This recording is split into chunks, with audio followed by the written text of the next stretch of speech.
How did you come to be selected as this year's coordinator? Is it something you volunteer for, or does it come around in turn to the academicians? No, you never know. It came out of the blue, actually. I said to Caroline, my wife, well, I'm 80 now, I may as well forget about this happening. And 3 days after that, I got a phone call from the president, Rebecca Salter, and she said, we're hoping you'll say yes to this, but we'd like you to be the coordinator of the 2023 summer exhibition. I'll give you a few days to think about it. And I said, I don't need a few days. I'd love to do it. And then you have curators in charge of quite a lot of the separate rooms. So do you select them, or are they also selected? On all occasions, the coordinator has the last word on who gets each room.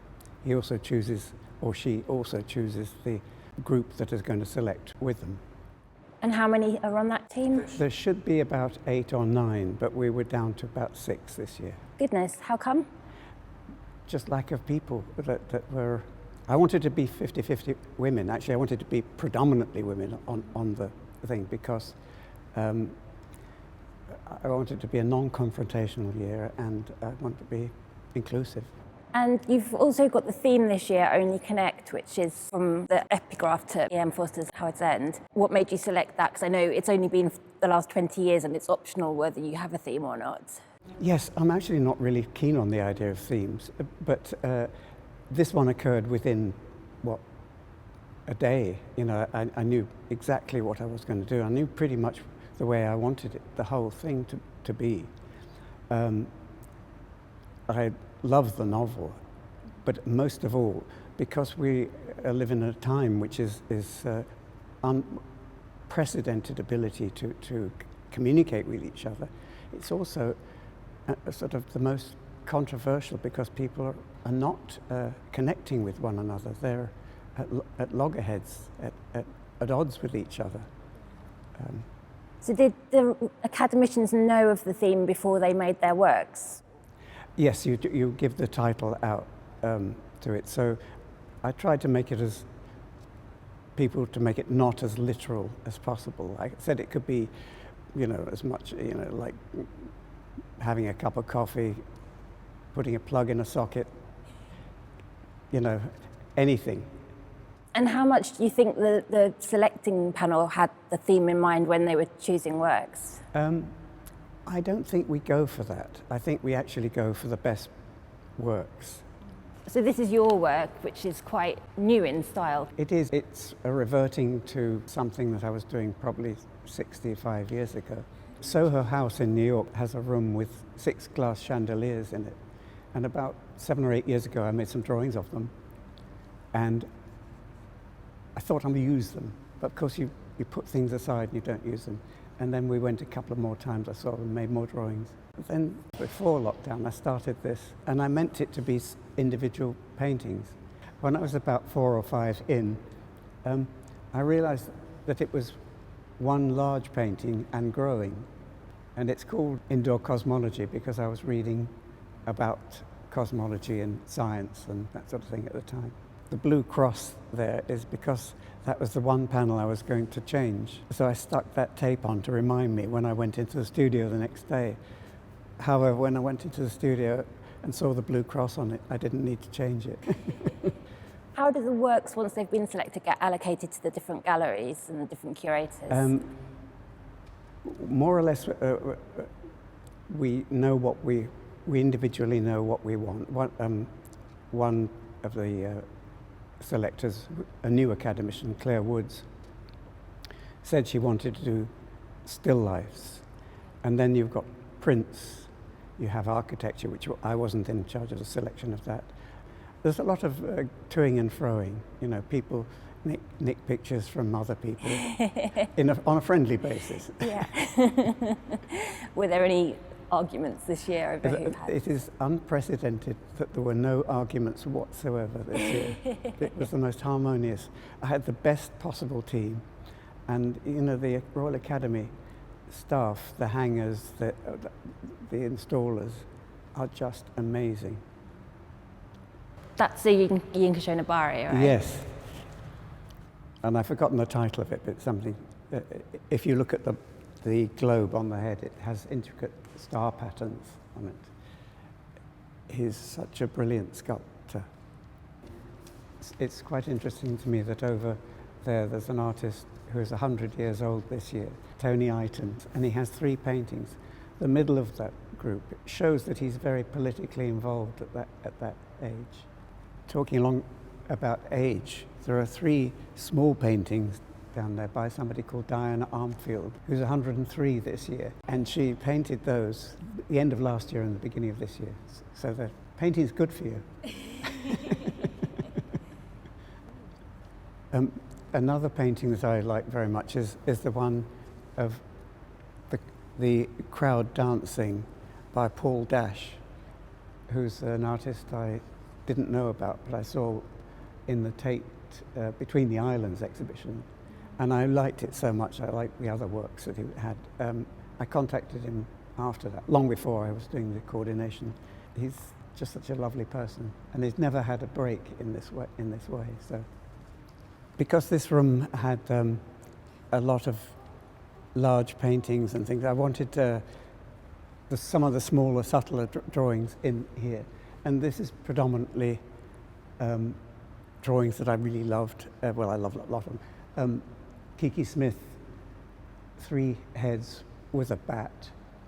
Chantal Joff, painting of Katie Hessel, who wrote the book The Story of Art Without Men. Above that is David Tyndall, and this is Gillian Waring here.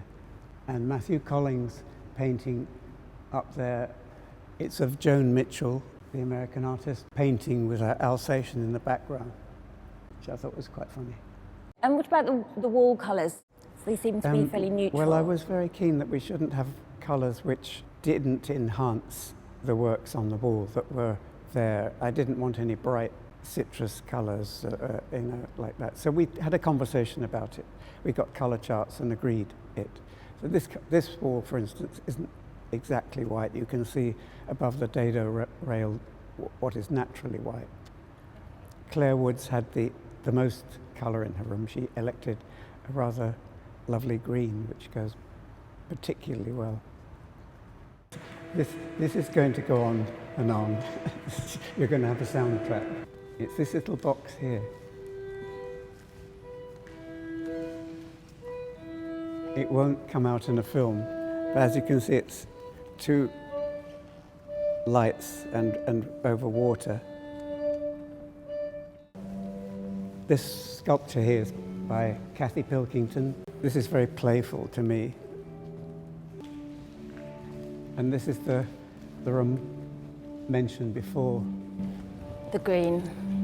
It's a great colour. Isn't it nice? There's a little bit of a theme going on. You see the urinal over there. Oh, and there's a toilet just a few along. Yes, well, there's, following Toilet up. rolls.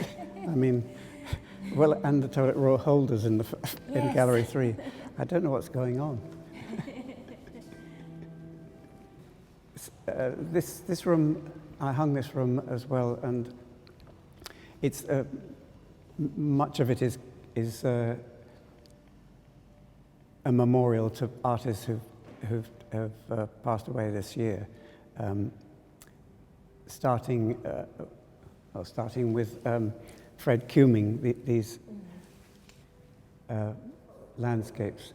He paints sea and sky like nobody else. Just a beautiful painter, beautiful person too. And on the other side is Ken Howard, who's a master of the contre-jour and the wet pavement, mostly Venice or London. And that's a self-portrait in his studio. And then Tom Phillips. With the words, only connect. Yes, I was talking to his widow, and she said, it's funny you've chosen that because that was his favourite phrase, and she sent an image of this painting that I'd entirely forgotten about. So it does fit with the theme. This is a testament to Eileen's real genius. This is her hang, is it? It's Eileen Cooper. That hissing you can sound is a giant inflatable cockroach. on the wall. Of course it is. Eileen's just the master, if you can use that in a feminine of the salon hang. You can see everything here, and the wall is a beautiful, sympathetic colour. What critics don't like this, but the public love it. They always disparage our salon hang. It's a work in itself. Those two little painting, little knitted things. The one on the left with the blue background is Linton Kwesi Johnson, and the other one is Yoko Ono, and they're knitted by the piano player at the Groucho Club, Rod Melvin. Is it less common for sculptures to be sent in? No, obviously they send a digital image first. Mm-hmm. Tim Shaw chose the sculpture this year, and I kind of tagged along. We're coming to that now. Yes, we're coming to Tim Shaw's room. This is a statement about how children are they're robbed of their childhood by this is my interpretation of it, by mobile phones and social media. I think it's a very moving thing. There's a toaster on the ground. The weirdest thing in the room is that little perspex box to the right of the furry bear. It's called My Mother's Teeth. Oh. Even Granny up there seemed disapproving.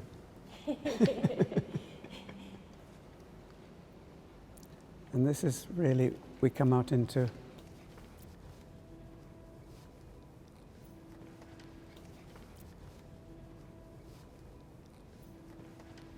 the World Central Hall, and I chose the colour. Richard Malone is the maker of this, and I've been to a lot of his fashion shows. He's really brilliant, and I saw a photograph from a recent one of his of a male model with these rods out of the costume. It's the same colour as that, and it looked like a piece of sculpture. And I said to Cinta, who's the curator, of the summer exhibition, that's the title. I'd really love to get him to make something. So she said, let's go for it. So I contacted him, and he made this. His father welded the armature at the top, and I think it works beautifully. Do you know how many works are in total? About 1,600. We had 16,500 applications sent in to us. I calculated that if you took a minute on each one, it would take you 37 hours. And did you spend a minute on each one? No, you couldn't. You can't. How long do you have? Well, you have seconds, really. And you can see if something's got something, and if there's any doubt about it, you take it to the next stage. I heard that everyone drinks this hot beef tea that's got a secret recipe that's been going for years. Yes, it's an acquired taste. Not everybody has acquired it. Is it only ever drunk during the summer shows? Yes. I'm not sure I think it's Bovril and some alcohol. Maybe that influences some of the choices. Not really. Do you have any tips for people who are submitting as to what you actually look for? I would say do not choose ornate frames. Do not choose excessively wide borders. Make your photographs really good, because we get some terrible photographs, of the actual image. Yeah. That's about it, really. And are there any barriers to people? None whatsoever. None at all. It's as Catholic and as in the non-church sense as it can be. It's embracing, and I really wanted it to be very inclusive this year. And do you think that the choices you have made are representative of British contemporary art? It's hard to know. I think it is, yeah. And what have been the highlights of being the coordinator this year? It's been a complete joy all the way along. I mean, I really enjoyed it. It's been pretty hard work, and I haven't spent enough time in the studio.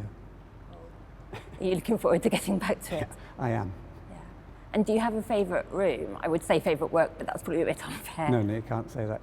Well, I sort of like this room very much. It's not because I hung it, it's because the works in it I really love.